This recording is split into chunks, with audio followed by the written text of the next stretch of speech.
What is up, guys? Welcome to another episode of the Buff Show. Today we have a market update for you guys for August 2023. So we are going to be reviewing July's numbers, and it's going to be a good one. I got Austin here with me. Yeah, it's been a minute. It has been a minute. It's good to be back in here. It's good to have you back. So first thing we're going to cover is new listings. So new listings is down 26%. So July of 2022, there was 4,600. We're up to 6,200.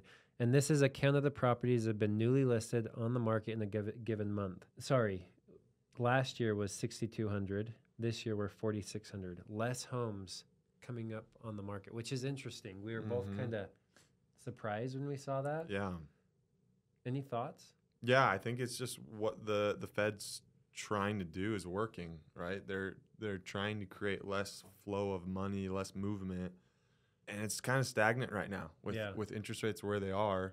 Sellers don't want to get rid of their current interest rate, or they might own it outright. I actually saw 36% of American homeowners own it outright. No way. And so to go from that to getting a 7.5% mortgage, right? You know, people are just saying, nah, I'll wait. That's exactly my thought. I think people are just ready. They're just waiting. They're not willing to, like, the pain for them to change isn't big enough for what they would have to pay in, like, the interest rate increase in their monthly payments. Yeah. Because for somebody to swap straight across, if they're at 3% going to 6 or 7% for the same house, payments are going to double. Yeah. So they're waiting. Double. So. I have to say this, a little bit of tangent maybe, but I empathize with sellers waiting because of current market conditions due to what we just said. Right. More than I empathize with buyers waiting. Right. Because buyers just don't want to sign up for that interest rate. However, what they're not thinking about is what's going to happen to home prices when it does drop. Right. Yeah. So it's kind of like it's like a cliff you have to jump off. Yeah. Because, and another thing to note is, like, if you're renting, I mean, if you have a very cheap housing situation right now, I mean, good for you, that's awesome. But if you're renting, rent's 100% interest. So getting into a place, there's still deals to be had where you can find something that needs some work, or rent out a basement apartment or something and still get your feet in. Like Austin came on over a year ago. About a year and a half almost. And he's picked up how many properties now? Like about 5 properties, year and a half, like incredible. And it's funny because, like, I have bought 2 properties in that time. And you bought 5. Right. And for me, it's just like, because I remember the good old days when deals were easier to find. But you, Alex, like, you guys have just been like you're used to this environment. You're like, well, we'll just make the best out of it, and you're going for it. So no, kudos to you. So pending sales is next. I'll cover this one. So pending sales is a count of the properties on which offers have been accepted in a given month. So last year we were 3,500. This year we're 3,100. We're down about 11%. So 11% less pending sales year over year. Yep. Okay, closed sales. So from last July to this July, we are down 9.3%. So there's about 10% less transactions going on in July of 2023 than last year. Crazy. It makes sense. So Yep. days on market till sell. I love this one. So last year, 27 days on market on average. This year, and so days on market is the average number of days between when the property is listed and when the offer is accepted. So this isn't till closing. This is just like listed to contract. How many days does it take for you to find a buyer? 27 was last year, July of last year. And this is kind of when the Fed started hiking rates last year. So people were still, getting that shock. Before, you were like 14, 20, like a lot less. July of 2023, we're on average 47 days on market, which is a 74% increase on time on market. Let me ask you, so you said you love this one. Why? I just like talking about this one. I think we were spoiled for a while, and everybody's used to, like, putting your house up on the market on a Wednesday and then Mhm. accepting offers on the Monday. Like Yeah. that was a crazy time, and it was awesome while it lasted, but that's definitely not the norm. And if you look at the chart, like even going back to 2008, 2009, like the averages back then were like 120 to 130 Yeah. days on market on average. So we're still like a long ways away from like how bad it could get Yep. if things were actually sitting that long. But I'm seeing it on Yeah. my listings. Like there's listings I have that I'm just like, why are you not selling? But So when I did come on a year and a half ago, our cycle, I remember this is what we would do. We would list on a Tuesday or Wednesday the Yep. new property. We would advertise the open house for that weekend. uh-huh. And then by that Monday or Tuesday of the next week, have a we would be spreadsheet. reviewing 5 to 8 offers. Yeah. So our cycle literally was 7 days So when I first started. and that's when I had to bring Austin on because I'm like, dude, I cannot keep up with this workflow. Like I need help. Yeah. And it's definitely Yeah. changed. And yeah, now it's a month and a half, 2 months. And now it's like, well, I guess we'll do another open house. Like Yeah. I have properties right now that I've done 4 or 5 open houses on. Like Yeah. they're just it's sticky, but sitting. it's sitting, and that's Yeah. it's okay. And I think that's what you have to realize is that is okay. And It's normal. It's more normal than a week, 2 weeks, Yeah. right? That's why I like this one so much is because days on market until sale, that's such a good indicator of the health of the market. right, Right. So we've talked about it before, but 0 to 3 months of days on market, that is a seller's market, right? And then about 3 to 6, that's a really healthy market where it's balanced between buyers and seller market. And then anything over 6, that's a buyer's market. right. So we're definitely still in that seller's market. Yeah. Yeah, it could be a lot worse for Yeah. sure here. Median sales price. So July last year, our median sales price was $510,000. This past month, so July 2023, we came down to 487,000. So that's a 4.5% decrease in sales price. Crazy. Yeah. I mean, it's interesting because a graph we've come down and now we're like going back up. Like our lowest point was like January, February-ish, where we were about 7 to 8%. I guess April we were 10% almost basically. 10%. Yeah. Yeah. So we're actually getting better than Yeah. where we were this spring. But I think that was comparing.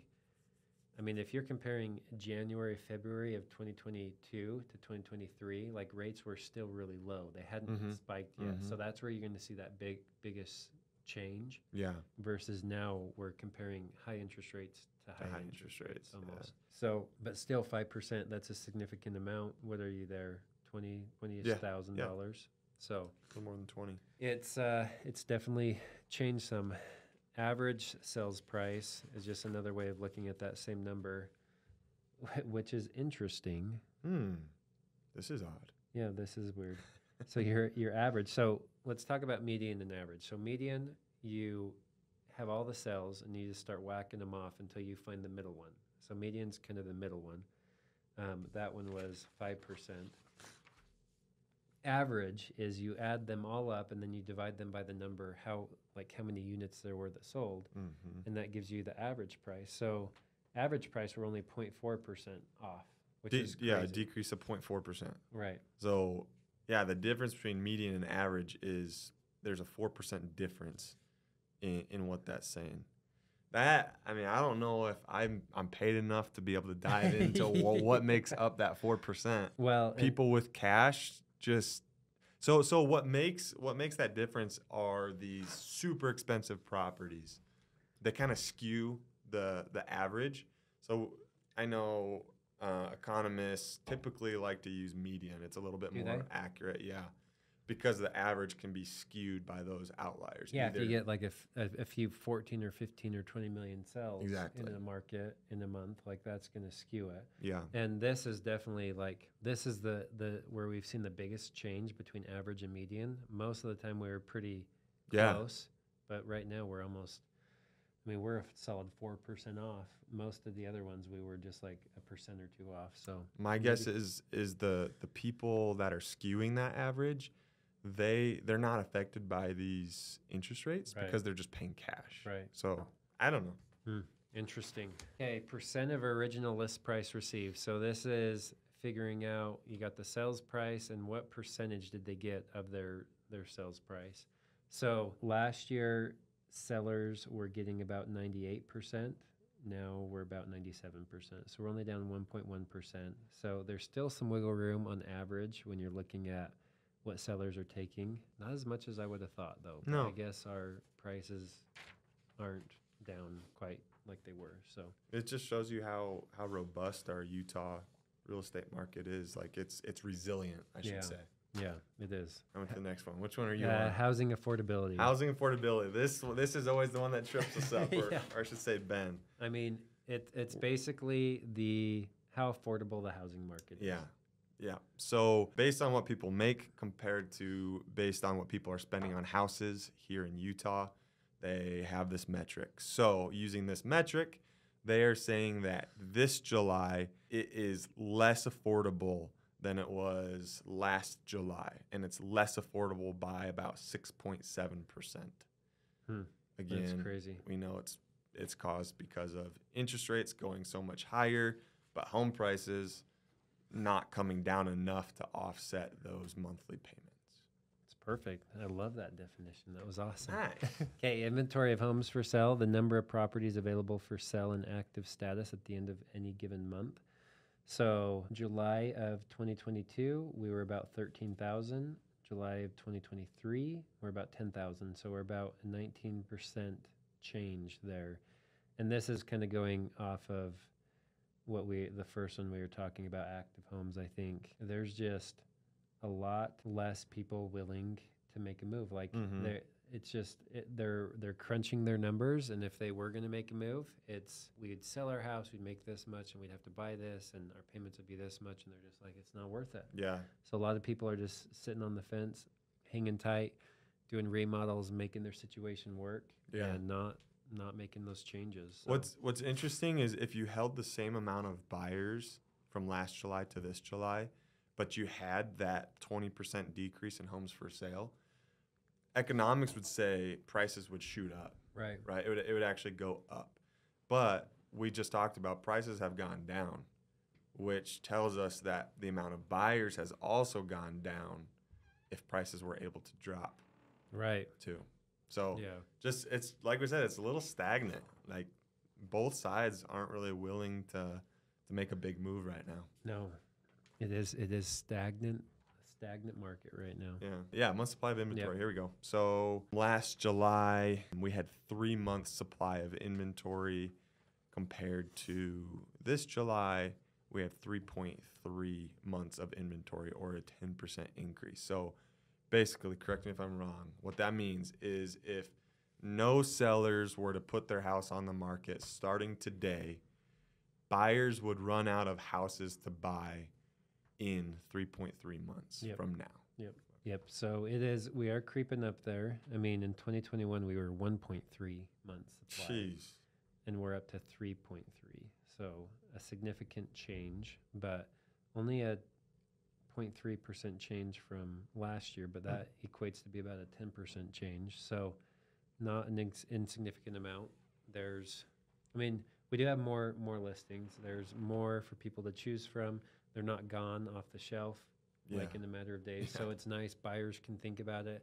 They can kind of date the house a little bit, see if they like it, see if it's something they want to form a long-term relationship with. And it is nicer in those regards. So it's easier on buyers.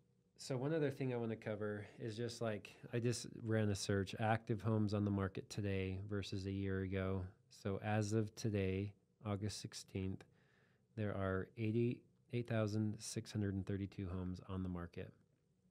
Last year, there were 9,559, so we're down 9.7% as far as inventory on the market, which is quite a bit. But going back, it's hard for people to make those big changes right now with interest rates and everything. What are you seeing rates at right now? Rates. So for a 30-year conventional loan, we're looking at like 7.3, Yeah. 7.4, which is crazy because just, I don't know, 6 months ago, my investment loan, which investment loans typically carry a higher interest rate, we're at 7.3 on that investment loan. So now the average homeowner is paying the same as what an investor would have paid, That's 4 to crazy. 6 months ago. Yeah. It is crazy. That's wild. Yeah. So that's the biggest hiccup in the market. So in like what Austin was talking about in the beginning, everybody's like they're fence sitting and they're like, well, I'm waiting for rates to come back down. If rates come back down, house prices are just going to go whoosh, because people just look at their monthly payments, and it will become more affordable from an interest rate perspective. But when you're paying 20 or 30 or 40 grand above asking, like, it's a double-edged sword. Yeah.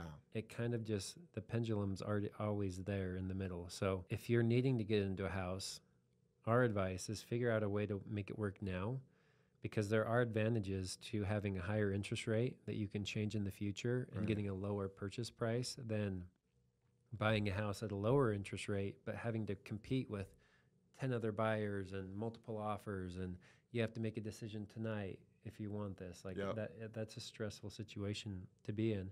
And if they drop interest rates to say 5%, we're going to have a flood of people like, oh, this is the time. Let's put our house up for sale. Let's do this. And it'd be interesting to see what happens. But my bet is you're going to get a lot of people off the fence in the game, and it's going to cause that reaction of prices to jump up. Maybe not like they did in the past, but I think it'll still be pretty strong, where there'll be a lot more competition there. I wonder the same thing. So if you're not going to buy right now and you do have to wait because you can't afford the monthly payment, there might be a bright side to waiting. I don't know, but the way I visualize it is right now there's both a funnel for buyers, and that funnel's being backed up, right? Because so many buyers are like, well, we want to move, we want to get a bigger house, but we're waiting. So there's just this huge backup of buyers. But then on the other side, I think there is a huge, on the other funnel, if you will. Yeah, for sellers. For sellers, there's a big backup of sellers. So maybe it'll balance out. Exactly. When rates drop, will all these sellers now say, oh, now I can get into that new house, so let's list ours, and it'll offset, and maybe prices won't skyrocket? Hopefully. That'd be amazing if it did. That would be best case scenario. Yeah. I mean, they're definitely probably not going to go down. We can guarantee that. Yeah. Because I think there's no reason for them to go down. Right. You'll just have an influx of buyers. Yeah. And hopefully a lot more sellers, which will give us more inventory, but there'll just be more transactions going around, honestly. We'll be busy. We would be busy. Who knows about prices, though? Right. So anyways, well, hopefully this update was helpful, informative. We like to do these. It just gives you guys a pulse on the market, what we're seeing. We definitely feel a plateau. Like listings are sitting longer. We got a lot of stuff that's just taking longer to sell. There are those situations where homes are moving really fast. We've seen that too. So just depends on the property and everything right now. But hopefully this was informative. We'll put all the graphs in the notes here, and hopefully you guys enjoy and reach out to us if you need anything. Till next time. Thanks, guys.